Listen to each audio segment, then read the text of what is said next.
Can one voice hold a mystery that spans worlds? Can one person speak words that seem to come from another mind entirely? This is the story of Jane Roberts. It is also the story of a voice she called Seth. For some, this is very strange. For others, it is deeply meaningful. You can listen, you can wonder, you can decide for yourself. What happens when someone opens a door in their mind? Who or what might speak from the other side? These are the questions at the heart of the journey. Let us begin with a simple idea. We all have a voice. We use it to talk, to sing, to share our thoughts. But what if a voice that was not your own spoke through you? What if it had its own name, its own memories, its own wisdom? Jane Roberts said that happened to her. She was a poet, a writer, used to her own words. Then one day, new words began to flow. They were not her words. They belonged to Seth. To understand this story, we must first meet the people at its center. Jane Roberts was an American writer. She was born in 1929 and lived a quiet life in Elmira, New York. She loved books. She loved ideas. She spent her time writing poems and stories. She was a creative person with a curious mind. She was not looking for fame or a strange new life. She was not alone on her journey. She married a man named Robert Butts. Everyone called him Rob. He was an artist, a painter, he loved ideas, he was a deep thinker. Jane and Rob were more than husband and wife, they were a team. They supported each other's work. They talked for hours about art, philosophy, the mysteries of life. They shared a small apartment, books, paintings. Their life together was a partnership of creativity and curiosity.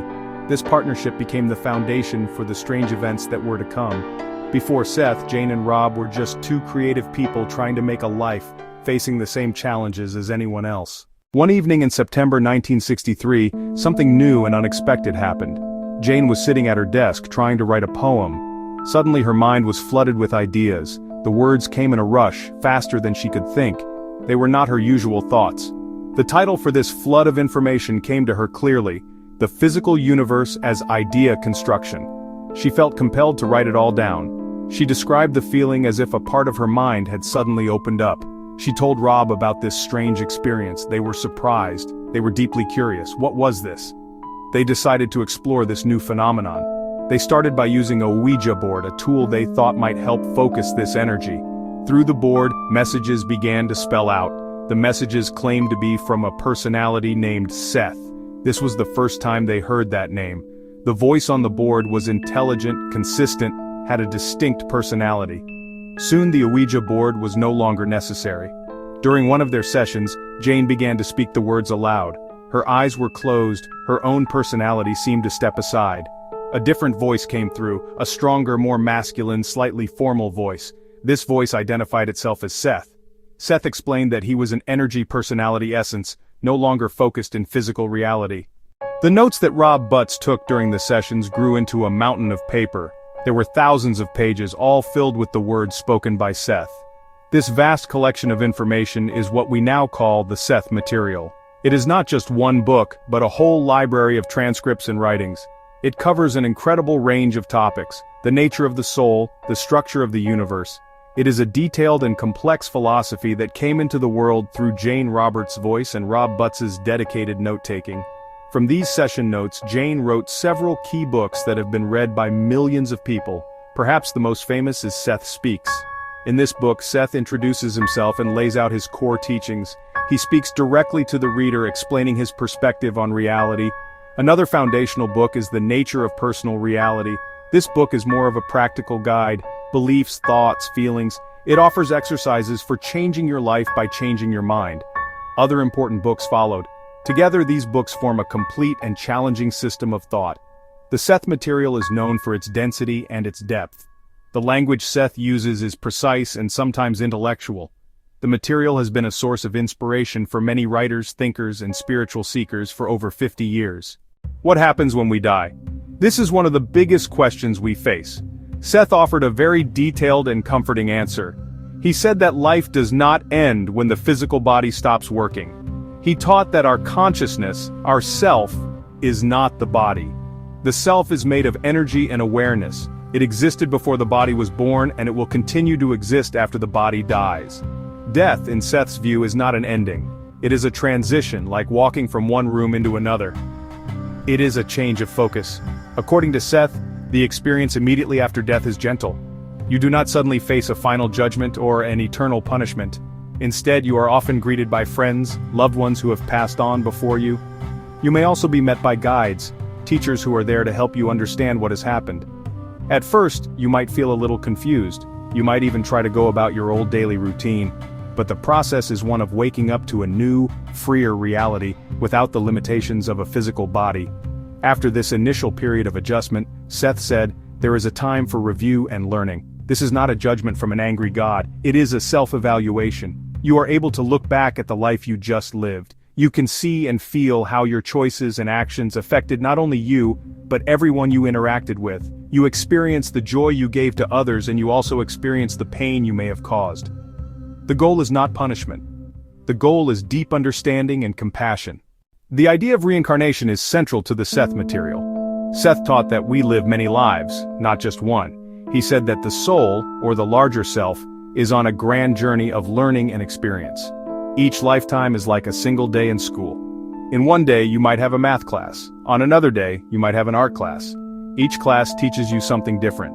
In the same way, each life offers a unique set of lessons, challenges, opportunities for growth. You are not the same person in each life, but the same core consciousness is learning through all of them. Why would we choose to live again and again? Seth gave a simple answer: for the joy of creation and the expansion of awareness. Imagine you are an artist. You might paint a landscape one day and a portrait the next. You do this to explore different skills and express different ideas. In the same way, the soul chooses different lives to explore all facets of existence. In one life, you might be a woman. In another, a man. In one, you might be a powerful leader. In another, a humble farmer. Each role provides a different perspective, and a chance to develop new qualities like courage, compassion, creativity. Seth also had a very unusual idea about time. We usually think of time as a straight line: past, present, future. One of the most powerful and famous ideas from Seth is this: you create your reality. This does not mean you can wish for $1 million and it will instantly appear on your table. It is a much deeper and more practical idea. Seth taught that our thoughts, our beliefs, and our feelings are the tools we use to build our daily experience. The world you see is not just something that happens to you, it is a reflection of what is happening within you. Your inner world of belief shapes your outer world of experience. Let's use a simple example. Imagine two people who both lose their jobs. The first person has a core belief that the world is hard and I always fail. This person will feel hopeless, they will expect rejection. They might not try very hard to find a new job because they already believe they will fail. Their belief helps create a reality where finding work is very difficult. The second person has a core belief that challenges are opportunities for growth. This person might feel disappointed, but they will also feel hopeful. They will see the situation as a chance to find a better job or learn a new skill. Their belief helps create a reality full of possibilities. Seth emphasized that our beliefs act like a filter. They determine what we notice and what we ignore. If you believe people are generally kind, you will be more likely to notice acts of kindness around you. Your belief becomes a self-fulfilling prophecy. This is not magic, it is a psychological and behavioral loop. So, how can these big ideas, death, reincarnation, consciousness, actually help us in our everyday lives?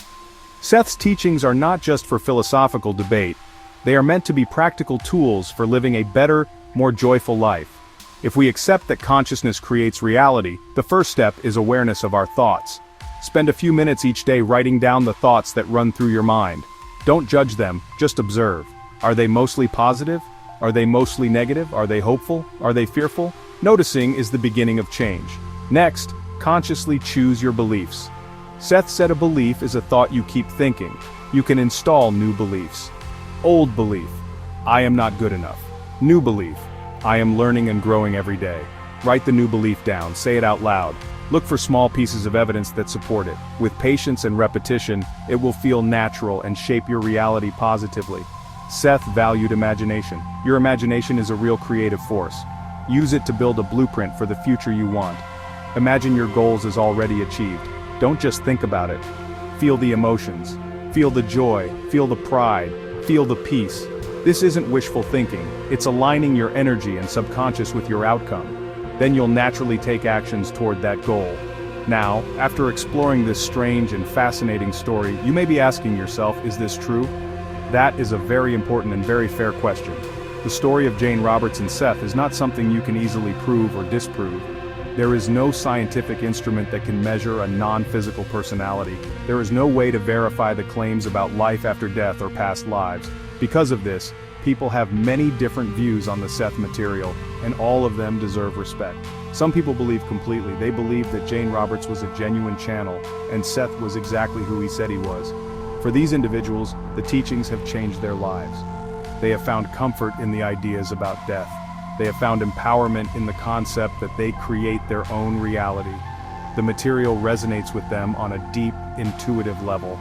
Other people are friendly skeptics. They might think that Seth was not an external entity. Instead, they might suggest that Seth was a brilliant and creative part of Jane Roberts' own subconscious mind.